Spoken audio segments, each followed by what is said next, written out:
Quadratic shape function. आता या quadratic shape function मध्ये काय आहे की काल आपण जे बघितलं ज्याच्यामध्ये आपण एक इलेमेंट कन्सिडर केला होता आणि दोनच नोड घेतलेले, दोनच नोड नंबर 1, नोड नंबर 1. दोन नोड घेतल्यामुळे दोन शेप फंक्शन होते आणि व्हेरिएशन जे आहे ते लिनियर होतं. व्हेरिएशन जे आहे ते लिनियर होतं.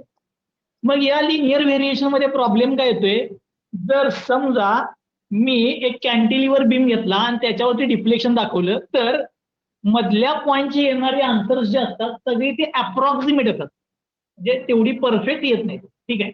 मग मधल्या पॉईंटचे आन्सर जे अप्रॉक्सिमेट यायला लागल्यात म्हणजे काय की ऍक्च्युअली तिथं डिफ्लेक्शन होताना हे क्वाड्रॅटिक आहे, पण तुम्ही फंक्शन घेतलंय शेप फंक्शन लिनियर आणि लिनियर शेप फंक्शन घेतलं की तुम्हाला ते परफेक्ट आन्सर देत नाही. एक्झाम्पल दाखवतो म्हणजे तुमच्या लक्षात येईल. ठीक आहे, का ते परफेक्ट आन्सर येत नाही त्यामागे मी एक एक्झाम्पल दाखवतो. बघा, समजा हे सुरुवातीला पण मी दाखवलं होतं. हा कॅन्टिलिव्हर बीम आहे. या कॅन्टिलिव्हर बीमला मी इथं फोर्स लावला की याचं डिफ्लेक्शन असं होईल, बरोबर, असं डिफ्लेक्शन होईल. मग मला या नोडचं डिफ्लेक्शन हे माहित असणार. ठीक आहे, इथल्या नोडचं डिफ्लेक्शन माहित असणार, ह्याला मी म्हणतो Q1, इथलं Q1, इथलं Q2. Q1 Q2च्या किमती माहित आहे. मग आपण लिनियर शेप फंक्शन मध्ये काय करतोय, हे दोन पॉईंट एकमेकाला डायरेक्ट जॉईन करतोय आणि मला कुठल्या पण मधल्या पॉईंटची किंमत विचारली डिफ्लेक्शनची, समजा इथे विचारली तर मग मी काय सांगणार, ती किंमत ही आहे बघा. जर लिनियर फंक्शन घेतली तर ही किंमत येणार, पण ऍक्च्युअल मध्ये जर गेला तर त्या डिफ्लेक्शनची किंमत बघा इथून एवढीच आहे, एवढीच आहे. पण लिनियर शेप फंक्शन असल्यामुळे ह्या दोन लाईन मी जॉईन करणार लिनियरली आणि मग इथून इथपर्यंतची किंमत आहे ती इंटरपोलेशननी सांगणार. ठीक आहे, म्हणजे आन्सर मध्ये एवढं व्हेरिएशन आलं बघा, एवढं एक्स्ट्रा आन्सर आलं. मग हे जे काही अप्रॉक्सिमेशन आले आन्सर मध्ये ते कमी करण्यासाठी, म्हणजे तुमचं आन्सर जे आहे ते जे ऍक्च्युअल रिअल आहे त्याच्या जवळ येण्यासाठी मग आपण काय करतोय, दोन नोड कन्सिडर करण्याऐवजी 3 नोड कन्सिडर करतो. मी आता इथं 2 नोडच्या ऐवजी मी 3 घेतो. बघा, समजा मी 3 घेतो. इथलं डिफ्लेक्शन Q1, या एंडचं डिफ्लेक्शन Q2 म्हणजे हा नोड 2 आणि मध्ये जर एक नोड घेतला तर इथलं डिफ्लेक्शन Q3. म्हणजे आता काय होणार बघा, मी कॅल्क्युलेट करताना 3 व्हॅल्यू कॅल्क्युलेट करणार, Q1 Q2 Q3. या रिअल असणार म्हणजे खरी आन्सर आहे ती Q1 Q2 Q3. आता मला Q1 आणि Q3च्या मधलं कुठलं पण आन्सर विचारलं तर मी Q1 Q3 जॉईन करणार आणि मग मी मधलं आन्सर सांगणार. ठीक आहे, त्यामुळे इथं थोडंसं अप्रॉक्सिमेशन कमी झालं बघा. किंवा Q3 आणि Q2च्या मधल्या कुठल्या पण पॉईंटचं रिफ्लेक्शन विचारलं तर मी Q2 Q3 जॉईन करणार हे आणि मग मी इथला आन्सर सांगणार. म्हणजे काय होते की इथं जे पूर्ण अप्रॉक्सिमेशन येत होतं एकदम लार्ज व्हॅल्यू, ती व्हॅल्यू का भावानं थोडी रिड्यूस होत्या. म्हणजे जे तुमचे लिनियर शेप फंक्शन मध्ये अप्रॉक्सिमेट आन्सर जे येणार होती ती थोडीशी रिअल कडे जायला चालू करतात. म्हणून आपण 2 नोडच्या ऐवजी मी 3 नोड कन्सिडर करणार कुठल्या पण एलिमेंटचे आणि मी आता काय करणार बघा, त्याच्यावरून त्याचे शेप फंक्शन डिटरमाइन करणार. ठीक आहे, मग हे करताना तुमचे अप्रॉक्सिमेशनचे आन्सर हे थोडेसे रिअल कडे यावेत म्हणून भावानं आपण काय करतोय, 3 नोड कन्सिडर करतो. मग आता यामध्ये मी असे घेतो, एक इलेमेंट आहे, हा एक इलेमेंट आहे, याचे मी 3 नोड कन्सिडर केले, नोड 1, नोड 2 आणि मधला नोड म्हटलं मी 3. याची लेंथ जी आहे ती समजा L आहे, याची लेंथ समजा L आहे. मग आता या केसमध्ये तुम्ही मला एक सांगा, नोड 1, नोड 2 आणि नोड 3 घेतलं, हा एकच इलेमेंट असल्यामुळे याचे जर लोकल कॉर्डिनेट जर मला रिप्रेझेंट करायचे असतील, लोकल कॉर्डिनेट, तर पहिल्याचं लोकल कॉर्डिनेट झिटा, दुसऱ्याचं लोकल कॉर्डिनेट झिटा आणि तिसऱ्याचं लोकल कॉर्डिनेट झिटा किती येणार सांगा. कुठल्याही इलेमेंटचे लोकल कॉर्डिनेट कुठे कुठे पण व्हेरी होतात, -1 to +1 पर्यंत व्हेरी होतात. म्हणजे एकचा लोकल कॉर्डिनेट असणार -1, 2चा लोकल कॉर्डिनेट असणार +1 आणि 3चा लोकल कॉर्डिनेट किती असणार 0. बरोबर आहे का? हा सेंटरला असल्यामुळे याचा किती आला 0. तो -1, 0 आणि +1 असे हे तिघांचे लोकल कॉर्डिनेट. ठीक आहे, इथे लिहिलं. मग मी हाच इलेमेंट दाखवताना फक्त मला व्यवस्थित दाखवा, डिस्प्लेसमेंट म्हणून मी इन्क्लाइन दाखवलाय. 1 ची डिस्प्लेसमेंट घेतल्या Q1, 2 ची डिस्प्लेसमेंट घेतल्या Q2, तीनचे डिस्प्लेसमेंट घेतलं Q3, हा मधला एक इंटरमिजिएट पॉईंट आहे, त्याची डिस्प्लेसमेंट मला डिटरमाइन करायची. ठीक आहे, 1 नंबरचा लोकल कॉर्डिनेट घेतलाय -1, 2 नंबरचा लोकल कॉर्डिनेट घेतलाय +1, 3 नंबरचा लोकल कॉर्डिनेट घेतलाय 0, आणि याचं मला शोधायचं. मग आता हे शोधण्यासाठी मी काय करणार आहे की काल त्या डेरिव्हेशन मध्ये मी काय केलं, सुरुवातीला 1-2 पार्ट केलेले. पहिल्या पार्ट मध्ये मी लोकल कॉर्डिनेट आणि ग्लोबल कॉर्डिनेट यांचं रिलेशन शोधलं होतं, आणि दुसऱ्या पार्ट मध्ये मी शेप फंक्शन शोधलेलं. बरोबर, पहिल्या पार्ट मध्ये मी काय केलेलं, लोकल कॉर्डिनेट आणि ग्लोबल कॉर्डिनेटचं मी रिलेशन शोधलेलं. जरा आज त्या डेरिव्हेशन मध्ये मुद्दा म्हणून मी लोकल कॉर्डिनेट आणि ग्लोबल कॉर्डिनेटचं मी रिलेशन शोधणार नाही, आणि डायरेक्ट काय शोधणार आहे, आज शेप फंक्शन शोधणार आहे. मग मला जर शेप फंक्शन शोधायचं असेल तर कुठल्या पण मधल्या पॉईंटची डिस्प्लेसमेंट, म्हणजे displacement of any point is given by, हे ऑलरेडी आपण तुम्हाला मी काल जसं लिहिलेलं Q is equal to N1 Q1 plus N2 Q2, तसं कुठल्या पण मधल्या पॉईंटची displacement Q is equal to काय येणार बघा, N1 Q1 plus N2 Q2. काल लिहिताना Ni Qi plus Nj Qj लिहिलेलं. पण आज मी किती नोड कन्सिडर केले तर इथं 1, 2 आणि 3 कन्सिडर केलं. म्हणजे Q ची व्हॅल्यू नुसत्या 2 नोडवरती डिपेंड असणार नाही, तर तिसऱ्या नोडवरती पण डिपेंड असणार. तो प्लस N3 Q. म्हणजे कुठल्या पण मधल्या पॉईंटची displacement in terms of shape function मला काय सांगता येते, N1 Q1 N2 Q2 plus N3 Q3. आता तुम्ही मला पाहून सांगा, 1Dच्या प्रॉब्लेम मध्ये आपण सोल्युशन जे डिटरमाइन करतो ते सोल्युशन काय असते, 1Dच्या प्रॉब्लेमचं सोल्युशन, 1Dच्या प्रॉब्लेमचं सोल्युशन काय असते, नोडल डिप्लेशन. म्हणजे काय, नोड 1, नोड 2, नोड 3 ची डिस्प्लेसमेंट मिळणार. म्हणजे Q1 Q2 Q3 हे मला 1Dच्या प्रॉब्लेम मधनं सॉल्व्ह करून आणता येते. म्हणजे Q1 Q2 Q3 माहित आहे. मग जर मला मधला कुठला पण पॉईंट घेतला मी, कुठला पण म्हणजे आता हा, याची डिस्प्लेसमेंट जर मला सांगायची असेल तर त्यासाठी मला आता काय पाहिजे, N1 N2 आणि N3 माहित असायला पाहिजे. म्हणजे थोडक्यात मला आता ह्या इक्वेशन मध्ये काय डिटरमाइन करायचं आहे, या इक्वेशन मध्ये मला N1 N2 आणि N3 डिटरमाइन करायचं आहे. मग हा N1 N2 N3 डिटरमाइन करण्यासाठी मी आता काय करणार, जे शेप फंक्शन कन्सिडर केले ते क्वाड्रॅटिक आहे. बरोबर आहे की, मी जे शेप फंक्शन कन्सिडर केले ते क्वाड्रॅटिक आहे. आता या क्वाड्रॅटिक शेप फंक्शनचं मला इक्वेशन लिहायला पाहिजे. आता मी काल कसं होतं, लिनियर शेप फंक्शन होतं, तर y is equal to mx plus c हे इक्वेशन लिहिलेलं. बरोबर आहे काय, तसंच मला आज शेप फंक्शनचं क्वाड्रॅटिकचं इक्वेशन लिहायला पाहिजे. आणि आता मी तर म्हणतो,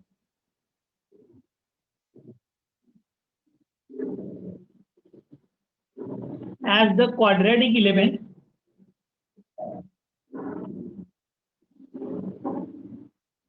is selected, therefore polynomial function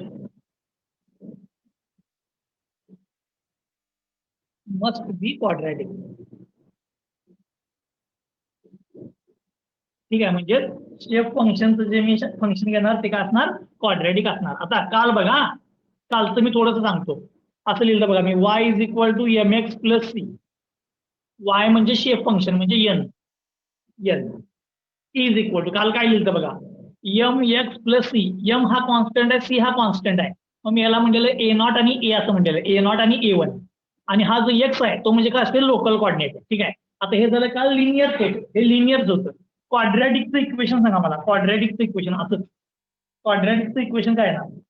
मग मी आता क्वाड्रॅटिकचं इक्वेशन इथं लिहितो बघा जरा, a0 म्हणजे constant plus a1 into variable plus a2 into व्हेरिएबलचा स्क्वेअर. ठीक आहे, हे क्वाड्रॅटिक फंक्शन लिहिले.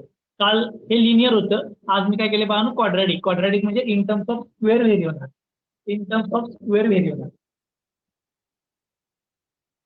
इन टर्म्स ऑफ स्क्वेअर काय व्हायला पाहिजे, व्हेरी व्हायला पाहिजे. म्हणजे हे काय झालं, फंक्शन तुमचं क्वाड्रॅटिक शेप फंक्शन. या क्वाड्रॅटिक शेप फंक्शन मध्ये, क्वाड्रॅटिक शेप फंक्शन मध्ये a0 a1 आणि a2 हे कॉन्स्टंट आहेत, आणि झिटा हा तुमचा व्हेरिएबल आहे. म्हणजे shape function is depend upon the काय केले मी, लोकल कॉर्डिनेट. आणि लोकल कॉर्डिनेट हा क्वाड्रॅटिक घेतला बघा. इन टर्म्स ऑफ स्क्वेअर आहे. म्हणून मी हे पॉलिनॉमियल, थोडक्यात तुम्ही असं म्हणू शकता की मी हे पॅराबोलाचं वगैरे इक्वेशन लिहिले, ठीक आहे, इन टर्म्स ऑफ स्क्वेअर म्हणजे पॅराबोला, तर मी इक्वेशन लिहिले. आता या इक्वेशन मध्ये मला लोकल कॉर्डिनेट हे प्रत्येक नोडची माहिती आहे बघा, -1 0 1. मला शोधायचे तर काय करायचंय, लोकल कॉर्डिनेट माहित आहेत, ते कॉन्स्टंट शोधायचे आहेत, A0 A1 A2 हे कॉन्स्टंट शोधायचे आहेत. मी लिहितो wear A0 A1 and A2 R constant. आता हे मला कॉन्स्टंट डिटरमाइन करायचे आहे. हे कॉन्स्टंट डिटरमाइन करण्यासाठी मी काल काय केलेलं ते परत एकदा तुम्हाला सांगतो. काल काय केलेलं, मी काय केलेलं, नोड 1 ला डिस्प्लेसमेंट द्यायचो, नोड 2 फिक्स करायचं.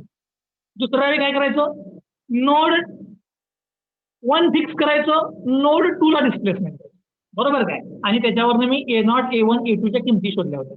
आज पण मी सेमच करणार, ठीक आहे.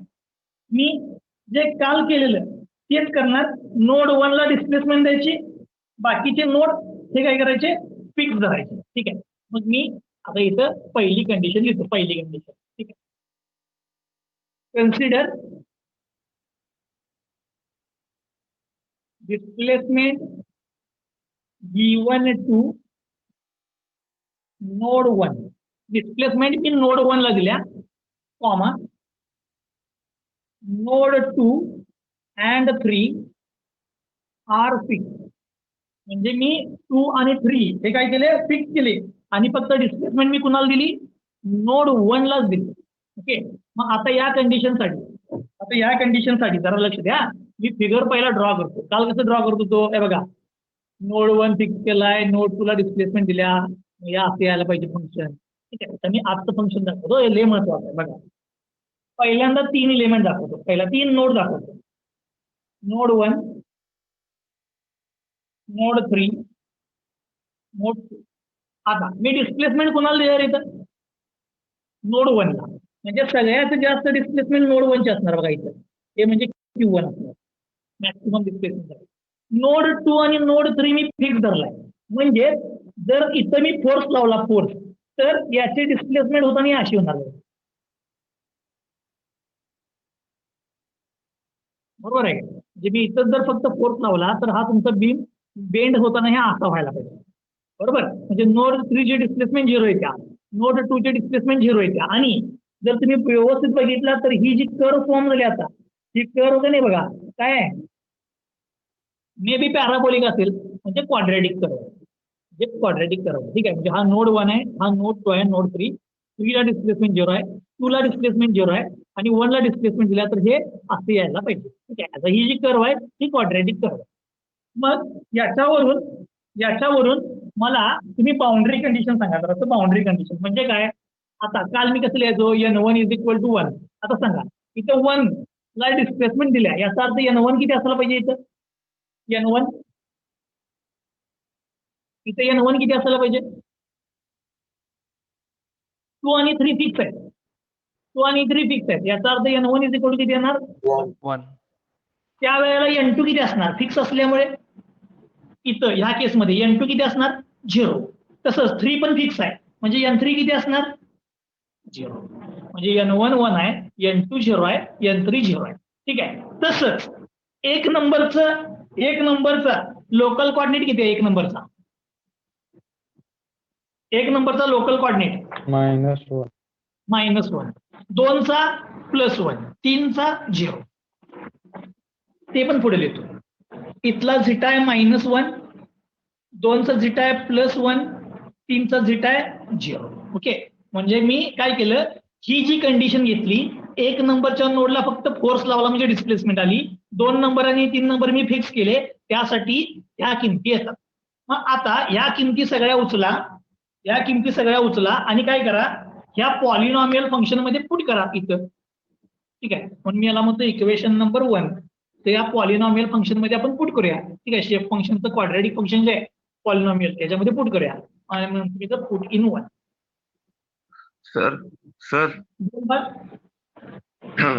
सर याचा व्हिडिओ शेअर करणार आहे ना, करणार आहे की, का रे, नाही जरा जायचंय, अर्जंट फोन आला, जरा जातो. त्यामुळे म्हटलं नंतर व्हिडिओ शेअर करा घ्यायचं. काय झालंय, कालचा का नाही व्हिडिओ बाळानो चुकून का नाही तो झालाच नाही रे, त्यामुळे मी शेअर करायला नाही. जर कालचं माझं मला आता परत करायला पाहिजे ते मी शेअर करतो.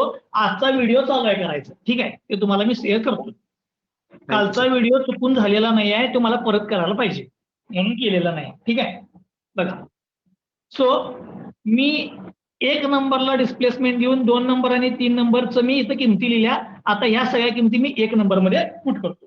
जर मी 1 मध्ये पुट केलं तर N1 म्हणजे 1 नंबरचं जर शेप फंक्शन लिहायला गेलो N1, तर मुद्दा म्हणून पेज ओपन करतो पूर्ण. बघा, 1 नंबरचं मी शेप फंक्शन लिहायला गेलो म्हणजे इथं बघा, सॉरी इथं N1, तो N1 इज इक्वल टू काय येणार बघा आता, A0, इथे किंमत लिहितो मी A0 plus A1 zeta plus A2 zeta square, ठीक आहे, हे इक्वेशन आलं. आता याच्यामध्ये या किमती पुट करा. तो N1 किती आहे बघा, या कंडिशनसाठी 1 is equal to A0 constant आहे प्लस A1. आता मी नोड 1 घेतलाय ना, N1 लिहिला म्हणजे नोड 1 साठी लिहिले, तो नोड 1 चा झिटा किती आहे बघा, नोड 1 चा zeta -1 plus A2 into node 1 चा झिटा -1 चा स्क्वेअर. कारण इथे N1 दिला ना, म्हणजे नोड 1 साठी लिहावे, तो नोड 1 साठी मी किमती लिहिल्या. सो 1 इज इक्वल टू काय आला बघा, A0 मायनस A1, हा -1 चा स्क्वेअर म्हणजे हा +1 आहे, प्लस A. Equation number 3. म्हणजे मला A0 A1 A2 मध्ये एक इक्वेशन मिळालं, ठीक आहे. आता हे झालं फॉर नोड 1, म्हणजे फॉर नोड 1, हे नोड 1 साठी लिहिलं. असंच नोड 2 साठी लिहितो. जर मी हे इक्वेशन नोड 2 साठी लिहिलं तर काय येणार बघा, आता N1 च्या ऐवजी येणार N2. पॉलिनॉमियल तेच आहे बघा, इथं N पॉलिनॉमियल तेच आहे, फक्त N1 च्या ऐवजी काय येणार तर N2. इक्वेशन आहे असं लिहिणार, N2 is equal to A0 plus A1 zeta plus A2 zeta square. फक्त आता काय नोड 2 घेतलाय म्हणजे मला नोड 2 चा N आणि नोड 2 चा झिटा पुट करायला पाहिजे. इथं 1 घेतलेला म्हणून 1 चा N आणि 1 चा झिटा पुट केलेला. आता 2 चा N आणि 2 चा झिटा पुट करायचा. तो 2 चा N किती आहे बघा, 0 is equal to A0 plus A1 into zeta किती आहे बघा, 2 चा झिटा 1 आहे, प्लस A2 इंटू झिटा म्हणजे 1 चा square. So A0 plus A1 plus A2, 1 चा स्क्वेअर म्हणजे +1 इज इक्वल टू 0. इक्वेशन बी म्हणजे A0 A1 A2 मधलं अजून एक इक्वेशन मिळालं, ठीक आहे. म्हणजे आता माझ्याकडे बघा किती 2 इक्वेशन आहेत. आता असंच मी आता काय करतो, नोड 3 साठी लिहितो. नोड 3 1 साठी लिहिलं, 2 साठी लिहिलं, आता 3 साठी इक्वेशन पहिला नोड 3 लिहितो. तो N3 इज इक्वल टू काय येणार, A0 plus A1 zeta plus A2 zeta square. हेच इक्वेशन लिहिलं परत, फक्त किमती N3 पुट करायची आणि N3 चा झिटा म्हणजे 3 नंबरचा झिटा. आता N3 किती आहे बघा इथं 0 आणि 3 चा झिटा किती आहे 0. तर काय किमती टाकतो, 0 is equal to A0 plus हे झालं 0 प्लस हे झालं 0, कारण झिटाची किंमत 0 आहे. याचाच अर्थ A0 किती आहे 0. याचा अर्थ A0 किती आहे 0. आता या A0 ची किंमत इथनं उचला, A0 ची किंमत आता या दोन्ही इक्वेशन मध्ये टाका, ठीक आहे. म्हणजे काय, हा 0 आहे, हा 0 आहे, म्हणजे सुरुवात 0 आहे. मग आता मला A2 ची जर किंमत काढायची असेल तर मग मी काय करतो, A प्लस बी करतो, A प्लस बी, ठीक आहे. बघा A2 ची किंमत A0 0 आहे, हा -A1 आहे, हा +A1 आहे, म्हणजे 2A प्लस बी केलं तर A1 कॅन्सल होईल, A2 ची किंमत मिळेल, ठीक आहे. मी काय करतो A प्लस बी, नाव इक्वेशन A प्लस बी केला का होणार, 1 is equal to A0 minus A1 plus A2. Equation 2 बघा, 0 is equal to A0 plus A1 plus A2. मी प्लस करतो. आता हा तर 0 आहे, हे 0 आहे, हा plus A1 minus A1 cancel झाला, हे प्लस झालं 2 times A2 is equal to हे 1. याचाच अर्थ A2 ची किंमत किती आहे, A2 ची किंमत 1. म्हणजे A0 0 आहे आणि A2 किती आहे 1/2 आहे. A0 0 A2 1. मग आता असंच काय करतो, A0 मिळाला, A2 मिळाला, मला A1 पाहिजे आहे, ही किंमत उचला, इक्वेशन A मध्ये पुट करा. Put in A, equation A मध्ये पुट करतो बघा, म्हणजे काय येणार, 1 is equal to A0 minus A1 plus A2. 1 is equal to A naught minus A1 plus A2. आता किमती पण करतो. ए नॉट आहे 0 मायनस A1 प्लस A2 आहे 1/2 इज इक्वल टू 1. आता मायनस A1 तिकडे घेतो म्हणजे प्लस A1. हा 1 तिकडे घेतो म्हणजे मायनस होईल. तो 1/2 मायनस 1 म्हणजे काय येणार मायनस हाफ. 1/2 मायनस 1 म्हणजे काय येणार मायनस हाफ. म्हणजे ए नॉट मिळाला, A1 मिळाला, A2 मिळाला. आता हे सगळं जे किंमत शोधलंय, हे सगळं जे शोधलंय ते कोणासाठी शोधलंय बघा. Displacement is given to node 1. म्हणजे नोड 1 साठी सगळं लिहिलेलं आहे. म्हणजेच मला यावर आता N1 ची किंमत सांगता येईल. N1 ची किंमत म्हणतो देअरफोर पहिला मी इक्वेशन लिहितो. N is equal to 1. N is equal to A not plus A1 zeta plus A2 zeta square. हे तुमचं इक्वेशन आहे. पण नोड 1 साठी लिहिले म्हणजे N1 is equal to A naught ची किंमत काय आली बघा. ए नॉट ची किंमत 0. ठीक आहे. ए नॉट ची किंमत आली 0 प्लस A1 ची किंमत काय आली बघा. A1 ची किंमत आहे minus half into zeta plus A2 ची किंमत काय आली बघा प्लस हाफ. A2 ची किंमत आली प्लस हाफ इंटू झिटा. ठीक आहे. म्हणजे N1 ची किंमत काय आली बघा. दोघांच्या मध्ये हाफ कॉमन आहे. हाफ बाहेर घेतो. ब्रॅकेट मध्ये काय राहणार बघा minus zeta plus zeta square. म्हणजे zeta square minus zeta square minus zeta half common घेतला. म्हणजे हे असं झालं zeta square minus zeta divide by 2. तो क्वाड्रॅटिक मध्ये पहिल्या नोडचं शेप फंक्शन हे काय असते zeta square minus zeta divide by 2. Zeta square minus zeta divide by 2. आता मी जे काय केले ते इथंपर्यंत परत एकदा रिवाइज करतो कारण की ह्याच स्टेप मी परत लिहिणार. ह्याच सगळ्या स्टेप मी परत लिहिणार आहे. ठीक आहे. त्यामुळे परत एकदा सांगतो बघा. मी काय केलेलं एक एलिमेंट घेतला त्याला मी काल 2 नोडच्या ऐवजी मी आज 3 नोड घेतले. थोडं कॉम्प्लेक्स केला काय होते आन्सर जर असे तुमचे करेक्ट येतात. म्हणजे आधी अप्रॉक्सिमेट होतं ते अप्रॉक्सिमेशन रिड्यूस होते. ठीक आहे. म्हणजे रेसिड्यूची व्हॅल्यू रिड्यूस होत जाते. मग मी 3 नोड घेतले. मग याचा आपण बघितलं काल गॉस क्वाड्रिलेटरल मेथड प्रमाणे काय आहे की झिटा हा -1 to 1 हा व्हेरी होतो. नोड 1 चा लोकल कॉर्डिनेट -1 आहे. नोड 2 चा लोकल कॉर्डिनेट +1 आहे. सेंटरचा 0 आहे. मी ही फिगर काय तुम्हाला ऑलरेडी एक्सप्लेन केली. मग मी याच्यामध्ये काय केलं की शेप फंक्शन लिहिलं क्वाड्रॅटिक. कारण मी आता 3 घेतले तर मग क्वाड्रॅटिक लिहिलं. क्वाड्रॅटिकचं डिस्प्लेसमेंट इज इक्वल काय येणार N1 Q1 plus N2 Q2 plus N3 Q2. कुठला पण इंटरमिजिएट पॉईंट. इंटरमिजिएट पॉईंटचे डिस्प्लेसमेंट मला हे अशी डिटरमाइन करता येते. पण डिटरमाइन करायला गेल्यानंतर इथं Q1 Q2 Q3 हे नोडल डिफ्लेक्शन आहे. नोडल डिफ्लेक्शन कसे डिटरमाइन करायचे आपण हे 1Dच्या प्रॉब्लेम मध्ये बघितले. हे मला फाइंड आउट करता येतं. हे माहित आहे असं पण म्हणतो. म्हणजे राहायला यात N1 N2 N3 म्हणजे मला त्याचे शेप फंक्शन पाहिजे आहे. नोड 1चं नोड 2चं नोड 3चं शेप फंक्शन पाहिजे आहे. ते शोधण्यासाठी मी काय केलं शेप फंक्शन आपण तर तीन नोड घेतल्यात म्हणजे क्वाड्रॅटिक आहे. म्हणजे मी शेप फंक्शनचं पॉलिनॉमियल लिहिलं. क्वाड्रॅटिकचं इक्वेशन लिहिलं. मग A not plus A1 zeta plus A2 zeta असतं. ए नॉट A1 A2 हे सगळे कॉन्स्टंट आहे आणि मला N1 N2 N3 शोधायचं आहे.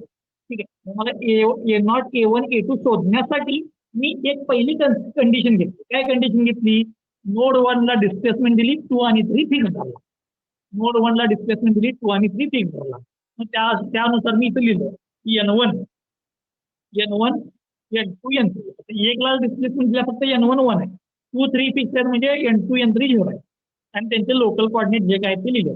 मग मी काय केलं ह्या किमती त्या पॉलिनॉमियल मध्ये पुट केल्या. नोड 1 साठी घेतलं एक इक्वेशन, नोड 2 साठी घेतलं एक इक्वेशन, नोड 3 साठी घेतलं एक इक्वेशन. हे 3 इक्वेशन सायमल्टेनियसली सॉल्व्ह केले. सगळ्या किमती मिळाल्या आणि हे सगळं नोड 1 चा डिस्प्लेसमेंट देऊन केलेलं. म्हणून मी फायनली नोड 1 चं इक्वेशन दिलं. N1 is equal two equation दिलं. ठीक आहे. आता हीच प्रोसिजर मी परत रिपीट करणार. त्यासाठी मी आता दुसरी कंडिशन घेणार. कन्सिडर मग अशी डिस्प्लेसमेंट कोणाला दिली नोड 1 ला. आता नोड 2 ला घेतो. Consider displacement G1 to node 2.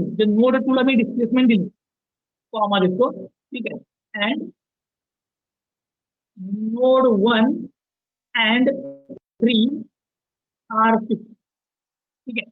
आणि नोड 1 आणि 3 हे काय केले मी फिक्स केले. म्हणजे काय दाखवतो. समजा तुमच्याकडे हे 3 नोड आहेत. 1 हा 3 आणि हा 2. आता मी डिस्प्लेसमेंट देताना नोड 2 ला दिली, इथे दिली. म्हणजे हा Q2 आहे. आणि 1 आणि 3 फिक्स आहे. पण हे 3 पॉईंट असल्यामुळे हे डिफ्लेक्शन असल्यामुळे. ठीक आहे. म्हणजे थोडक्यात ही कर्व येते. पण जर तुम्ही बघितला तर 1 ला डिस्प्लेसमेंट 0 आहे, 3 ला डिस्प्लेसमेंट 0 आहे. ठीक आहे. आणि 2 ला तुम्ही डिस्प्लेसमेंट दिली म्हणजे पॉलिनॉमियल फंक्शन. पॉलिनॉमियल म्हणजे क्वाड्रॅटिक फंक्शन. ठीक आहे. आता या कंडिशन प्रमाणे इथल्याप्रमाणे N1 किती असणार सांगा, N2 किती असणार सांगा, N3 किती असणार सांगा. या कंडिशन N1 किती असणार, डिस्प्लेसमेंट फक्त तुम्ही 2 ला दिलं, 1 हा फिक्स आहे त्यामुळे N1 किती येणार 0. तसंच 3 पण फिक्स आहे, 3 पण फिक्स आहे त्यामुळे 3 पण 0 येणार. आणि 2 ला तुम्ही डिस्प्लेसमेंट दिल्या म्हणजे याचं N किती येणार 1 येणार. तसंच आता लोकल कॉर्डिनेट सांगा, ζ1 ζ2 ζ3. लोकल कॉर्डिनेट 1 चा किती असणार, 1 चा -1, 2 चा किती असणार +1 आणि 3 चा किती असणार 0. हे तर लोकल कॉर्डिनेट काय बदलणार नाही. या कंडिशन प्रमाणे इथल्या केसचे मी N लिहिले. ओके. मग आता या सगळ्या किमती काय करायच्या, पुन्हा सेम मागासारखं करायचं. For node 1, for node 2, for node 3. ठीक आहे. कशामध्ये किमती पुट करायच्या, या शेप फंक्शनच्या पॉलिनॉमियल फंक्शन. ठीक आहे. म्हणजे क्वाड्रॅटिक फंक्शन म्हणतो मी फॉर नोड 1 मी लिहितो N इज इक्वल टू काय बघा A0 plus A1 zeta plus A1 A2 zeta square. हे तुमचं इक्वेशन आहे. ठीक आहे. आता त्या इक्वेशन मध्ये मी कुठलं नोड पहिला घेणार, फक्त नोड 1 घेणार म्हणजे N1. तर त्यावेळेला इथं झिटा हे 1 चे यायला पाहिजे, झिटा हे 1 चे यायला पाहिजे. सांगा या कंडिशन प्रमाणे N1 किती आहे, N1 0 is equal to A0 constant आहे plus A1 into 1 number consider केला आहे, 1 चा झिटा किती आहे -1 प्लस A2 -1 चा स्क्वेअर. म्हणजे तुम्हाला एक इक्वेशन मिळेल A0 मायनस A1 हा +1 येणार म्हणजे प्लस A2. याला इक्वेशन म्हणतो मी D. ठीक आहे. याला म्हणजे इक्वेशन D. आता हे नोड 1 ला केलं तसंच करतो फॉर नोड 2. नोड 2 साठी करतो. नोड 2 साठी काय येणार, N1 च्या ऐवजी N2 is equal to A0 plus A1 zeta plus A2 zeta square. आता इथं यातल्या N2 ची किंमत 1 आहे, झिटाची किंमत सॉरी जरा माझ्या इथे चुकले, इथे लिहायला चुकले. 2 चा 1 आहे आणि 3 चा 0 आहे. बघा की -1 +1 आणि 0. 1 चा -1 आहे, 2 चा +1 आहे आणि 3 चा 0 आहे. 2 चा +1 आहे. आता मी इथे किमती टाकतो. N2 ची किंमत आहे 1 is equal to A0 constant आहे प्लस A1 इंटू याचा झिटा 2 नंबरचा झिटा किती आहे +1 प्लस A2 इंटू 1 चा स्क्वेअर. याच्यावरून मला इक्वेशन मिळेल 1 is equal to A0 plus A1 plus A2. Equation D नंतर काय येणार, अजून एक इक्वेशन मिळालं, इक्वेशन नंबर 3. आता परत मी पुढे असंच करतो रिपीट फॉर नोड 3 म्हणजे 3 नंबरच्या नोड साठी परत लिहिणार मी हेच N3 is equal to A0 plus A1 zeta plus A2 zeta square. 3 साठी इथं इथे किंमत बघा दुसऱ्या याच्यासाठी 0. A0 प्लस झिटाची किंमत किती आहे बघा इथं 0 आहे 3 साठी 0 प्लस 0. याचाच अर्थ A0 इज इक्वल टू किती आला 0 आहे. A0 इज इक्वल टू किती आला 0 आहे म्हणजे A0 ची किंमत 0 आहे. आता मग काय करूया आपण, ही A0 ची किंमत इथं टाकूया. हे 0 झालं, हे 0 झालं. आता हे दोन जर सॉल्व्ह करायचे असेल तर इथं -A1 आहे, इथं +A1 आहे. -A1 आहे +A1 आहे. मग मी आता काय करतो D प्लस E करतो. D प्लस E गेले की हे सॉल्व्ह होतं इक्वेशन. ठीक आहे. नंतर मी D प्लस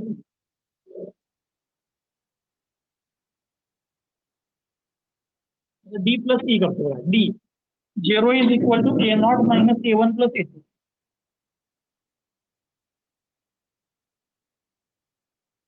पहिलं इक्वेशन दिलं D.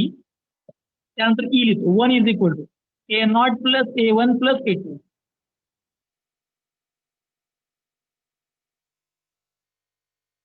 हे D आहे, हे E आहे.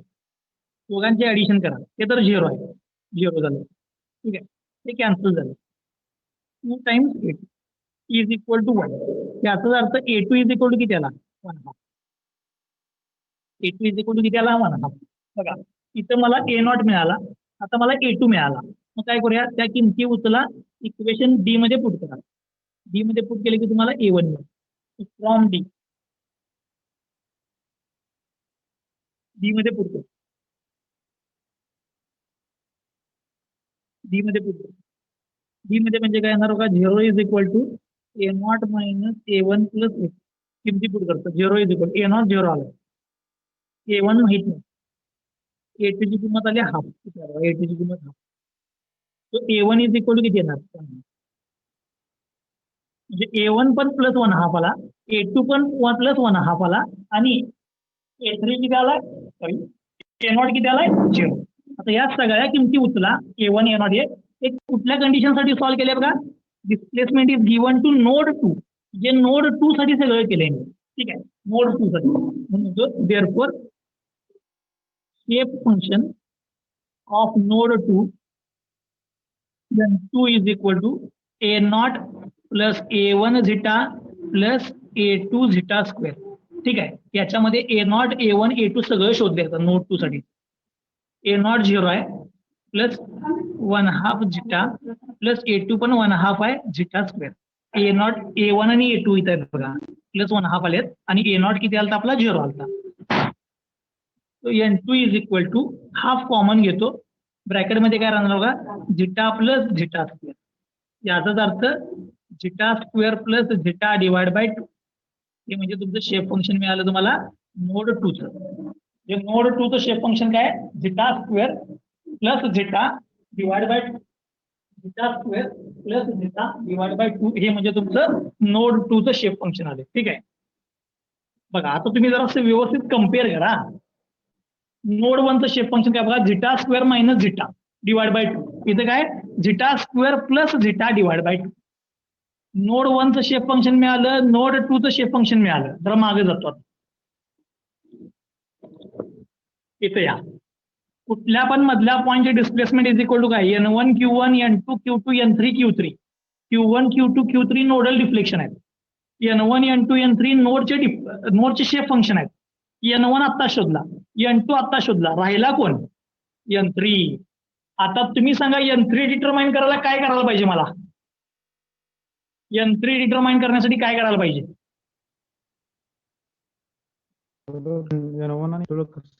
परत ही स्टेप जी केली ती पहिली, 1 नंबरला डिस्प्लेसमेंट दिलेली, सॉल्व्ह केलं. दुसरी स्टेप काय केलेली? 2 नंबरला डिस्प्लेसमेंट केलेली, सॉल्व्ह केलेलं. आता मला काय करायला पाहिजे? 3 नंबरला डिस्प्लेसमेंट द्यायला पाहिजे. म्हणून मी आता तिसरी कंडिशन लिहितो. Consider displacement given to node 3. म्हणजे नोड 3 ला डिस्प्लेसमेंट द्यायची. त्यावेळेला node 1 and 2 are fixed. And node 1 and 2 are fixed. मग आता ह्या कंडिशन साठी फिगर ड्रॉ करू काय? हे कसं ड्रॉ केलेलं? असं ड्रॉ करतो, लक्ष द्या. किती नोड आहेत? 1 2 3 नोड आहेत. डिस्प्लेसमेंट कुणाला द्यायची आहे? 3 नंबरला, म्हणजे हा आला Q3. त्यावेळेला 1 आणि 2 काय असायला पाहिजे? फिक्स. 1 आणि 2 फिक्स असेल तर हे असे म्हणतात. 1 फिक्स आहे, 2 फिक्स आहे, आणि 3 ला डिस्प्लेसमेंट दिली. म्हणजे ही पुन्हा कर्व आली बघा, क्वाड्रॅटिक. ठीक आहे, म्हणजे याचं equation in terms of square असणार. मग आता याच्यासाठी, या कंडिशनसाठी N1 किती असणार सांगा? इथे N1 0. N2 किती असणार सांगा? इथे N2 0. फिक्स आहेत ना. N3 किती असणार सांगा? डिस्प्लेसमेंट 3 ला दिल्या म्हणजे 1 येणार. डिस्प्लेसमेंट 3 ला दिल्या म्हणजे 1 येणार. मग आता झिटा पण सांगा. Zeta 1, zeta 2, zeta 3. आता झिटा तर काय आपले नेहमीचे ठरलेले आहेत. 1 नंबरचा झिटा -1, 2 नंबरचा झिटा +1 आहे, 3 नंबरचा झिटा 0 आहे. म्हणजे आता मी जी तिसरी कंडिशन घेतली, त्या तिसऱ्या कंडिशनसाठी 3 नंबरला डिस्प्लेसमेंट दिली. मग 1 नंबर आणि 2 नंबरचे शेप फंक्शन 0 झाले, 3 नंबरचं शेप फंक्शन 1. आता या सगळ्या किमती परत कशामध्ये पुट करायच्या? या पॉलिनॉमियल फंक्शन मध्ये. आणि परत काय शोधायचं? A0 A1 A2 शोधायचं. A0 A1 A2 ठीक आहे. व्हिडिओ मे बी बंद पडेल, पडला की बघा लगेच जॉईन करा.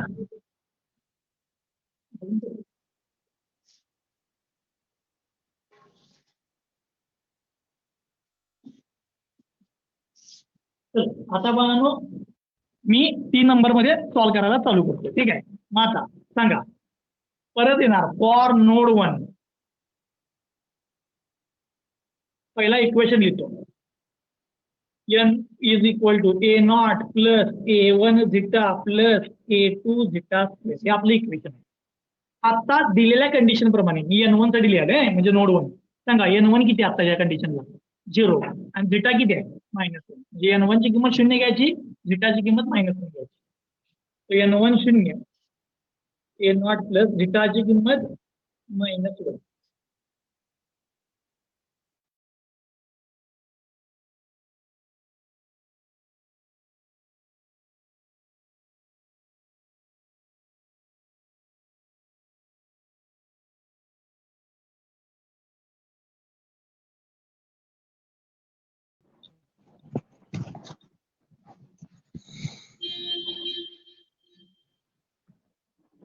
चलो लक्ष द्या वाहनो, मी पुढे लगेच कंटिन्यू करतो. आता नोड 1 साठी जो इक्वेशन लिहिलं मी त्याच्यामध्ये N1 ची किंमत हे बघा, N1 ची किंमत 0 आहे आणि झिटा तिथला -1 आहे. सो N1 ची किंमत मी 0 लिहिली, झिटा -1 लिहिला. ओके. सो A0 हा -A1 आणि या -1 चा स्क्वेअर म्हणजे +1 झाला A2. हे इक्वेशन जे मिळालं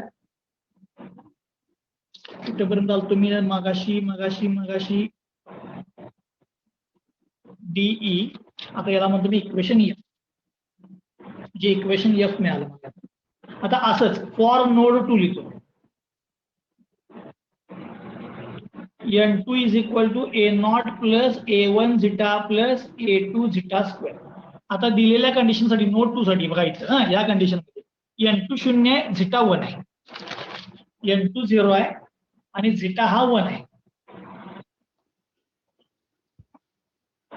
ओके. N2 0 पुट केला, झिटा 1 पुट केला. यावरनं काय इक्वेशन मिळते बघा, 0 is equal to A0 plus A1 plus A2. याला इक्वेशन G म्हणतो. आता असंच नोड 3 ला येतो. For node 3 N3 is equal to परत इक्वेशन लिहितो A0 plus A1 zeta plus A2 zeta square. आता याच्यामधल्या किमती इथं आणायच्या तिसऱ्या कंडिशनच्या काय बघा, N3 1 आहे म्हणजे आपण 3 ला डिस्प्लेसमेंट दिले ना, इथं N3 1 आहे आणि तिथला झिटा 0 आहे. म्हणजे N3 1 आहे आणि तिथला झिटा 0 आहे. झिटा 0 असल्यामुळे 0 झालं, हे 0 झालं. याचा अर्थ A0 ची किंमत 1 आली. A0 ची किंमत किती आली 1. आता ही किंमत आपण इथं पुट करूया आणि बघा हे दोन सॉल्व्ह करायचे. A0 माहित आहे, A1 कॅन्सल होऊ शकतोय, इथं मायनस आहे इथं प्लस आहे म्हणजे F प्लस G करूया. नाव equation F plus equation G लिहितो. पहिला equation 0 is equal to A0 minus A1 plus A2. G बघा 0 is equal to A0 plus A1 plus A2. मी इक्वेशन लिहिल्या, दोघांची काय करायची आपल्याला ऍडिशन. आता हा 0 झाला. A0 ची किंमत किती आहे बघा, A0 ची किंमत 1. सो हा 1 आहे, हा पण 1 आहे म्हणजे 1 प्लस 1 म्हणजे किती झालं, हे 1 प्लस 1 म्हणजे 2 झालं. हा प्लस A0 मायनस A0 झाला cancel. A2 plus A2 plus A2 म्हणजे काय झाला 2A2. ठीक आहे. आता 2A2 तिकडे, सॉरी 2 तिकडे घ्या, 2A2 इज इक्वल टू 2 आला मायनस 2 प्लस तिकडे गेला मायनस झाला. याचा जर A2 ची किंमत किती आली -1. म्हणजे A0 1 आहे आणि A2 हा -1 आहे. A0 मिळाला, A2 मिळाला. आता ह्या किमती उचला आणि परत F मध्ये पुट करा, तुम्हाला A1 मिळेल. पुट इन F मी पहिला लिहितो 0 is equal to A0 minus A1 plus A2. आता यात किमती पुट करतो. 0 इज इक्वल टू A0 किती आलाय बघा 1 मायनस A1. A2 ची किंमत काय बघा -1. A2 ची किंमत आहे -1. सो हा मायनस ने हा कॅन्सल झाला बघा, +1 -1. So A1 is equal to 0 आला. A1 इज इक्वल टू किती आला 0 आला. मग आता ह्या सगळ्या किमती पुन्हा पुट करून मी N3 मिळतो. नाव शेप फंक्शन ऑफ नोड 3, कारण की हे मी नोड 3 का लिहायला लागलोय, कारण की मी ज्या सगळ्या कंडिशन अप्लाय केलेल्या त्यावेळेला डिस्प्लेसमेंट नोड 3 ला दिलेली, बाकीचे नोड फिक्स दिलेले. ठीक आहे, त्यामुळे ह्या सगळ्या ज्या किमती मिळाल्या कॉन्स्टंटच्या त्या नोड 3 साठीच्या मिळाल्या. So shape function of node 3, पहिला इक्वेशन लिहितो, n3 is equal to a0 plus a1 zeta plus a2 zeta square, हे आपलं नॉर्मल इक्वेशन. आता यातल्या a0 a1 a2 च्या किमती पुट करा. बघा a0 1 आहे, a2 -1 आहे आणि a1 0 आहे. 1 - 1 0, a0 1 आहे, हा 0 आहे, हा -1. म्हणजेच n3 ची किंमत काय आली बघा, तुमचा minus zeta square plus 1. So 1 - zeta square. हे तुम्हाला काय मिळालं, शेप फंक्शन ऑफ नोड,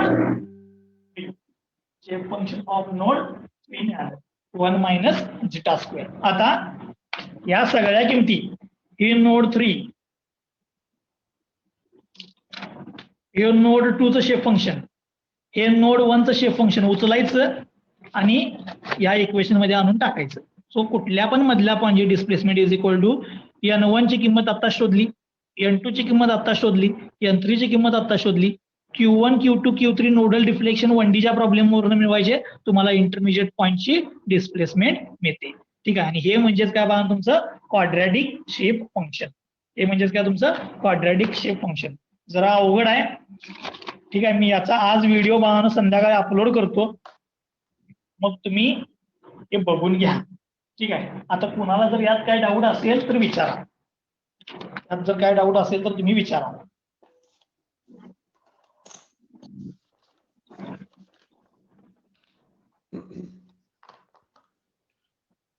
तो फायनल आहे.